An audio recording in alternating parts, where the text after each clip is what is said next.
வணக்கம். தலைநகரில் அதிகாலையிலே அமலாக்கத்துறையினர் சோதனை என்பது நடைபெற்று வருகின்றது. இது பல்வேறு புகார்கள் அடிப்படையில் இந்த சோதனை சென்னையில் 10 இடங்களில் நடத்தப்பட்டு வருகின்றது.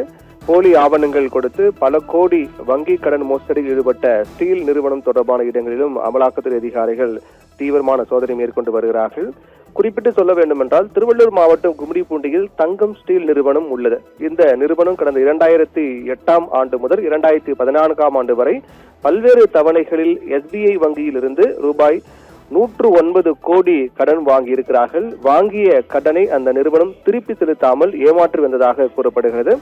கடன் வாங்குவதற்காக அந்த நிறுவனம் சமர்ப்பித்த ஆவணங்களில் பல ஆவணங்கள் போலியானவை என்பதும் இந்த சோதனை மூலமாக தெரிய வந்திருக்கிறது. இது தொடர்பாக SBI வங்கி சார்பில் CBIயில் புகார் அளிக்கப்பட்டது. அதாவது போலியான ஆவணங்கள் கொடுத்து கிட்டத்தட்ட 109 கோடி ரூபாய் கடன் வாங்கப்பட்டிருக்கிறது என்றும் CBIயிடம் SBI வங்கி நிர்வாகம் சார்பில் புகார் கொடுக்கப்பட்டது. இந்த புகாரின் பேரில் தான் தங்கம் ஸ்டீல் நிறுவனம் மீது CBI வழக்கு பதிவு செய்தார்கள் முதற்கட்டமாக. அதன் அடிப்படையில் நிறுவன மேலாண் இயக்குனர் கிருஷ்ணமூர்த்தி, இயக்குநர்கள் வடிவம்பால், சீனிவாசன் ஆகியோர் மீது CBI முதற்கட்டமாக வழக்கு பதிவு செய்தார்கள். அதன் தொடர்ச்சியாக தான் இந்த மோசடி பணத்தில் சட்டவிரோத பண பரிமாற்றம் நிகழ்ந்திருப்பதை கண்டறிந்த அமலாக்கத்துறை அது தொடர்பாக இன்று அதிரடியாக பல்வேறு இடங்களில் சோதனை மேற்கொண்டு வருகிறார்கள். அதிலும் குறிப்பிட்டு சொல்ல வேண்டும் என்றால், சென்னையில் மட்டுமே கிட்டத்தட்ட 10 இடங்களில் இந்த சோதனை அமலாக்கத்துறை அதிகாரிகள் மேற்கொண்டு வருகிறார்கள்.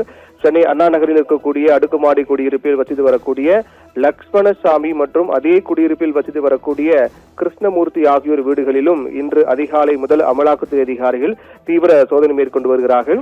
அது மட்டுமில்லாமல் அயனாவரம் பகுதியில் இருக்கக்கூடிய அடுக்குமாடி குடியிருப்பில் வசித்து வரக்கூடிய பைனான்சியர் குல்நாஸ் பேகம் என்பவரது வீட்டிலும் அமலாக்கத்துறையினர் சோதனை மேற்கொண்டு வருகிறார்கள்.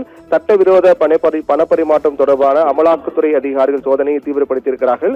இந்த சோதனை முடிவில் தான் ஏதேனும் முக்கிய ஆவணங்கள் சட்டவிரோதமாக ஏதேனும் அவர்கள் சட்டவிரோத பண பரிமாற்றம் மேற்கொண்டார்களா உள்ளிட்ட காரணங்கள் ஏதேனும் இருக்கின்றதா, இவர்கள் இது போன்ற சட்டவிரோதமான நடவடிக்கை ஈடுபட்டிருக்கிறார்கள் என்பது தொடர்பான தகவல்கள் வெளிவரும் என்று எதிர்பார்க்கப்படுகிறது.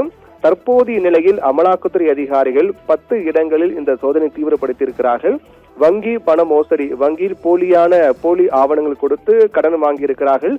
அதை திருப்பி செலுத்தாத காரணத்தால் வங்கி தரப்பில் CBIயிடம் புகார் கொடுக்கப்பட்டது. அந்த CBIயிடம் கொடுக்கப்பட்ட புகாரின் அடிப்படையில் தான் அமலாக்கத்துறை இந்த சோதனையை மேற்கொண்டு வருகிறார்கள். சோதனை முடிவில் தான் ஏதேனும் முக்கிய ஆவணங்கள் கைப்பற்றப்பட்டிருக்கிறதா என்பது தொடர்பான முழு தகவல் தெரிய வரும் என்று எதிர்பார்க்கப்படுகின்றது. நிகிதா.